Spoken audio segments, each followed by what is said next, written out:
The city of London, veiled in the cloak of night, whispered with the secrets of centuries past.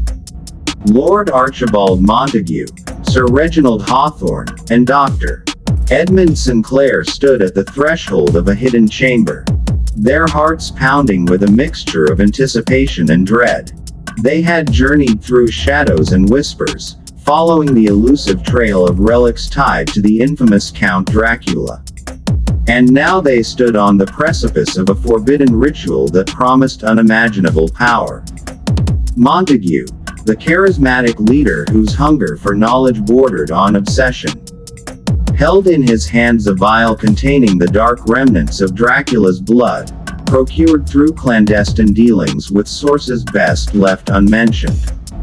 The vial gleamed with a malevolent allure, its contents swirling with an otherworldly luminescence that seemed to pulse with a life of its own. "This is it, my friends," Montague murmured, his voice barely above a whisper. "The culmination of our quest, the key to unlocking the power of Dracula himself." Hawthorne, his weathered features etched with lines of both determination and apprehension, nodded solemnly. "Aye, Archibald. But are we prepared for what this ritual may unleash? Power such as this is not to be trifled with." Sinclair, ever the voice of reason amidst the tempest of their ambitions, spoke with a hint of caution. "We have treaded upon dangerous ground, gentlemen. To proceed with this ritual is to court forces beyond our understanding. Are we certain this is wise?" Montague fixed his companions with a piercing gaze, his eyes ablaze with a fervor that bordered on fanaticism. "Wise or not, Edmund, we have come too far to turn back now.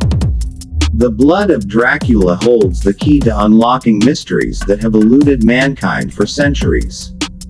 We must proceed." With a collective breath, the three gentlemen descended into the hidden chamber, a forgotten catacomb buried deep beneath the labyrinthine streets of London.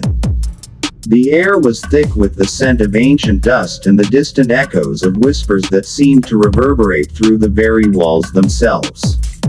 Torches flickered ominously, casting dancing shadows upon the cold stone floor as they approached the altar, a weathered slab of obsidian adorned with arcane symbols and sigils of forgotten origin. Montague, his hand steady despite the tremor that threatened to betray his resolve, carefully uncorked the vial containing Dracula's blood. The crimson liquid shimmered in the torchlight, casting an eerie glow that bathed the chamber in a ghastly hue. With deliberate precision, he poured the blood into a chalice wrought of silver, a vessel that seemed to hum with latent power as it filled with the lifeblood of a legend. "This is it," Montague declared, his voice resounding with a mixture of reverence and awe. "The blood of Dracula, the key to immortality and dominion over the forces of darkness." Hawthorne and Sinclair exchanged a wary glance, their expressions betraying a mixture of apprehension and curiosity. They had embarked on this journey with Montague in search of knowledge and power. But now, as they stood on the threshold of the unknown, the weight of their decisions bore down upon them like a crushing weight. "We must each partake," Montague continued, his voice echoing off the chamber walls. "Only then will we unlock the full extent of Dracula's legacy." With solemn determination, Montague raised the chalice, its contents swirling with a sinister vitality that seemed to pulse with a life of its own. He took a deep breath, steeling himself against the unknown, and drank deeply from the cup. The blood of Dracula flowed down his throat like liquid fire, its taste a paradoxical blend of sweetness and bitterness that sent a shiver down his spine. Hawthorne and Sinclair followed suit, their hands trembling slightly as they raised the chalice to their lips and imbibed the dark elixir. For a fleeting moment, time seemed to stand still as they felt the ancient power of Dracula surge through their veins, a surge of raw, untamed energy that threatened to overwhelm their senses. And then, as quickly as it had come, the sensation passed. The chamber was plunged into an oppressive silence broken only by the ragged breaths of the three men. Their minds reeling with the enormity of what they had just experienced. "We have done it," Montague breathed, his voice barely audible above the pounding of his own heart. "We have unlocked the power of Dracula." But as the echoes of his words faded into the darkness, a chill wind swept through the chamber, a wind that seemed to carry with it the faint whisper of a voice long thought silenced. A voice that spoke of consequences yet to be realized, of debts to be paid in blood and darkness. Unbeknownst to Montague, Hawthorne, and Sinclair, their participation in the forbidden ritual had set into motion a chain of events that would irrevocably alter the course of their lives. They had sought power and immortality, but in their relentless pursuit of Dracula's legacy, they had unwittingly opened a doorway to a realm where nightmares and reality converged, a realm where the true horror of their actions awaited them. The air in Montague's study hung heavy with the scent of aged parchment and candle wax. Books lined the walls, their spines cracked and weathered with time, bearing witness to the accumulated knowledge and secrets that Lord Archibald Montague had amassed over the years. But amidst the quiet solitude of his sanctuary, an unsettling presence began to stir.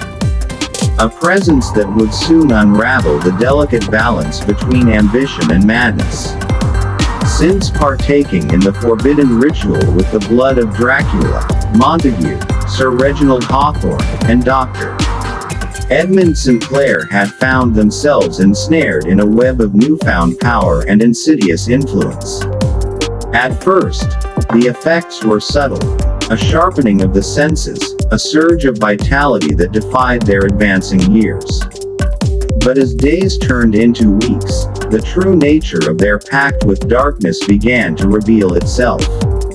It began with dreams, vivid, haunting visions that invaded their slumber with whispers of promises and secrets long forgotten. Montague, ever the seeker of esoteric knowledge, found himself consumed by an insatiable thirst for forbidden truths. He spent hours poring over ancient tomes and manuscripts, his once discerning mind now clouded by a relentless pursuit of power that bordered on obsession. Hawthorne, haunted by memories of battles long past, found solace in the adrenaline rush that accompanied his newfound strength. His nights were spent prowling the fog-drenched streets of London, his senses heightened to a razor's edge as he sought out danger and excitement in equal measure.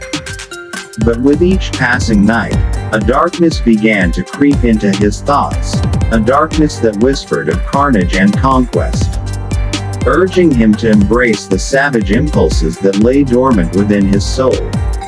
Sinclair, the youngest and most vulnerable of the trio, retreated into his laboratory, where he conducted experiments that bordered on the blasphemous. His once brilliant mind, now clouded by the allure of forbidden knowledge, delved deeper into realms of alchemy and necromancy that defied the laws of nature. He sought answers to questions that had plagued him since childhood, a quest for redemption that threatened to consume him whole. Unbeknownst to Montague, Hawthorne, and Sinclair, their participation in the ritual had awakened the dormant essence of Dracula, a malevolent force that lurked within the shadows, biding its time as it exerted its influence over their hearts and minds. With each passing day, the veil between the mortal realm and the realm of darkness grew thinner, allowing Dracula to weave his insidious web of corruption around his unwitting disciples. It was during a moonlit soiree at Montague's ancestral estate that the true extent of Dracula's influence began to manifest. Guests mingled beneath crystal chandeliers, their laughter echoing off gilded walls adorned with ancestral portraits and tapestries depicting scenes of triumph and tragedy. But beneath the veneer of high society, a palpable tension simmered, a tension that threatened to boil over as Montague, Hawthorne, and Sinclair grappled with the sinister forces that sought to claim their souls. As the night wore on, Montague found himself drawn to a mysterious figure who had arrived unannounced, a figure whose presence seemed to unsettle even the most seasoned of guests. Clad in garments that spoke of a bygone era, the stranger moved with an ethereal grace that belied the predatory gleam in his eyes. His name, whispered in hushed tones among the assembled guests, sent a shiver down Montague's spine. "Dracula," the stranger murmured, his voice a seductive melody that echoed through the caverns of Montague's mind. "You have tasted my blood, Archibald Montague. You have unlocked the door to powers beyond your wildest dreams." Montague, his pulse quickening with a mixture of fear and fascination, struggled to maintain his composure. "Dracula, is it truly you? How can this be?" The vampire lord's lips curled into a sardonic smile, revealing fangs that gleamed in the flickering candlelight. "I am but a shadow of my former self, bound to this mortal realm by the blood that flows through your veins. You and your companions have awakened me from my slumber, and now, you shall serve me." With a wave of his hand, Dracula cast a spell of enchantment upon the assembled guests, ensnaring their senses in a hypnotic trance. The revelry took on a macabre hue as laughter turned to shrieks of terror and joyous faces contorted into masks of fear. Montague, Hawthorne, and Sinclair watched in horror as their friends and acquaintances fell under Dracula's spell.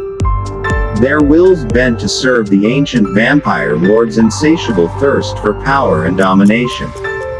In the days that followed, Montague, Hawthorne, and Sinclair found themselves besieged by visions and nightmares that blurred the line between reality and hallucination. They witnessed scenes of unspeakable horror, blood-soaked rituals conducted beneath the cloak of darkness, sacrifices offered up to appease Dracula's insatiable hunger, and the agonizing screams of innocents caught in the crossfire of a war between light and darkness. But amidst the chaos and despair, a flicker of hope remained, a glimmer of humanity that refused to be extinguished. Montague, Hawthorne, and Sinclair struggled against the suffocating grip of Dracula's influence, rallying their fractured spirits in a desperate bid to reclaim their souls from the abyss. Yet, with each passing day, the line between hunter and hunted blurred. As Dracula's malevolent influence continued to tighten its grip around their hearts and minds. Montague, once a seeker of knowledge and enlightenment, found himself consumed by a thirst for power that threatened to consume him whole. Hawthorne, haunted by the specters of his past, teetered on the brink of madness as he wrestled with the savage impulses that threatened to engulf him. And Sinclair, tormented by guilt and remorse over the consequences of his actions, retreated further into isolation, his mind fractured by the weight of his sins.